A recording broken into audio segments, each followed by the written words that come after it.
부적을 해가지고 하시는 분의 마음이 절실하고 진심이기 때문에 그분들은 내가 가지고 있는지 모르고 지니고 있어도 그 부적은 효과를 발휘해요.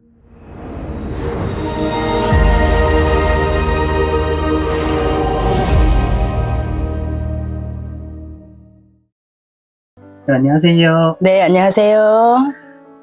선생님, 이번 시간에는 우리가 부적을요, 믿어서 가져가는 사람도 있지만 믿지 않는 사람들이 가지고 있을 때는 효과가 있을까요?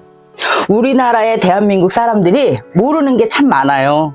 자기는 알지 못하지만 부적을 지키고 있는 사람들이 굉장히 많아요. 왜냐하면 자기도 모르게? 그렇죠. 왜냐하면 뭐 남편분이 와서 부적을 해가지고 가신다던가, 부부간에 다툼이 있을 때 집사람하고 잘 살기 위해서 부적을 가져가셔서 뭐 침대 밑에 넣어놓는다든가 베개 속에 넣어놓는다든가, 그러면 집사람이 또 거꾸로 남편 모르게 오셔서 부적을 해가지고 가셔서 남편 모르게 넣어놓는다든가, 뭐 건물을 팔아야 되는데 남편이 반대해. 나는 팔고 싶어. 근데 매매운은 있어. 그럼 부적의 효과로 해서 효과를 보려고 부적을 가지고 가시는 분들 많아요. 그럼 남편 모르게. 그리고 아이들 수능이나 고등학교, 요즘에는 고등학교도 뭐 특목고 뭐해 좋은데 막 가잖아요. 옛날처럼 뭐 사는 지역에서 가는 게 아니잖아요.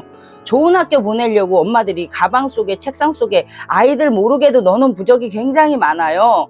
그런데 그것들이 다 효과를 발휘한단 말이에요. 왜냐하면 부적을 해가지고 하시는 분의 마음이 절실하고 진심이기 때문에 그분들은 내가 가지고 있는지 모르고 지니고 있어도 그 부적은 효과를 발휘해요. 왜냐하면 그 부적을 줄 때는 본인들은 모르지만 우리 같은 무속인들은 부적을 써서 법당에 올려서 3일 기도를 해서 정성스럽게 부적의 효과를 발휘해달라고 신령님 전안에 빌어서 부적을 드린단 말이에요. 그러니까 알게 모르게 우리나라 대한민국에 부적을 지키고 계시는 분들이 많고 내가 알지 못하고, 그런데 부적을 내가 믿지 않는 사람이 가져가진 않겠죠. 믿지 않는 사람이 무속인 집에 오지는 않을 거니까 믿는 분이 가져가셔서 믿지 않는 분한테 지녀줄 뿐이지 믿지 않는 분이 가져가진 않아요. 그러니까 모르고 지니는 거지 믿지 않는 분이 지니진 않기 때문에 부적의 효과는 무조건 있다고 보면 돼요.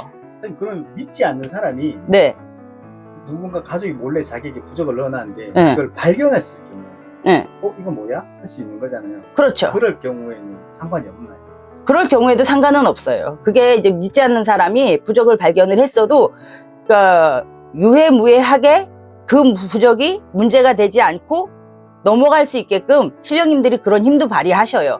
그 부적이 발견이 됐다고 해서 몰래 지닌 걸로, 몰래 넣어놓은 걸로 인해서 다툼이 되거나 싸움이 되거나 이러한 경우는 아직까지 제가 무당 21년 차에 본 적은 없어요.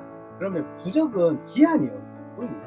기한은 여러 가지죠. 부적마다 다르고 사람마다 달라요. 뭐 1개월짜리 부적도 있고 3개월짜리도 있고 6개월짜리도 있고 평생 부적도 있고 사람마다 어떤 부적을 지니냐에 따라서 좀씩 달라요. 왜냐하면 우리는 개인의 운에 맞춰서 처방을 해주는 거기 때문에 그 운에 따라서 모든 게 다 달라요. 집 매매 부적 같은 경우에는 집 팔면 끝나는 거잖아요. 효력은. 그렇죠. 내가 이 집, 그리고 이사를 가서 탈 없이 살게 해달라는 부적은 그 집에 사는 동안에 효력이 끝나는 거고, 재수운을 받자고 징기는 부적은 뭐 1달짜리도 있고 3개월짜리도 있고, 내가 직업의 운을 갖자고 하는 건 그 직장에 댕기면서 3개월 댕길 수도 있고 평생을 댕길 수도 있기 때문에 약간 부적이 지녀야 되는 시기나 이런 게 다 모든 부적에 따라서 개인의 운에 따라서 조금씩 다 달라요. 같다고 볼 수는 없어요. 부적을 선생님 가게에 이렇게 붙여놓는 경우도 많이 보잖아요. 그렇죠. 영업 재수 부적. 심지어 제가 새로운 가게를 인수를 해서 앞에 있던 분이 부적을 붙여놨어요. 그 부적은 어떻게 해야 돼요? 그거는 소멸해야죠. 왜냐하면 그분의 운에 맞춰서 그 터에 맞춰서 쓴 거기 때문에. 가게 터가 떼서 버리면 되나요? 태워서 버려야죠. 부적을 떼서 태워서 맑은 물에 흘려서 버려야 되는 거예요. 그런데 일반인들은 그렇게 내가 새로운 가게에 들어갔는데 부적이 있었다, 그거를 함부로 손을 대지 못하고 겁을 내시는 분들이 많아요. 그렇죠. 그래서 이제 저희 단골 손님들 같은 경우는 제가 출타를 하죠. 그런 경우에는. 그래서 가서 내가 직접 띄워서 태워주거나 소해주고 없애주거나 이렇게 하죠. 왜냐하면 전자에 붙였던 사람 부적이라도 신령 기운이 들어있는 거기 때문에 일반인들이 손을 대면 혹시나 탈을 입을까봐, 그렇죠. 해를 입을까봐 겁이 나서 못하시는 분도 계시고, 무당보다 또 더 강심장인 분들도 있어서 스스로 알아서 다 태우시는 분들도 있고, 아예 뭐 그냥 애초에 그런 부적들이 가게를 보러 가면 보이기도 하잖아요. 네. 그런 가게를 얻지 않는 분도 계시고, 부적이 붙어 있고 막 이러면, 아, 이런 가게는 뭐 비방을 한 가게야. 이러니까 이런 가게는 들어가지 말아야지. 이렇게 하고 안 얻는 분들도 계시고. 그러나 저희 단골들은 제가 나가서 해결을 해요.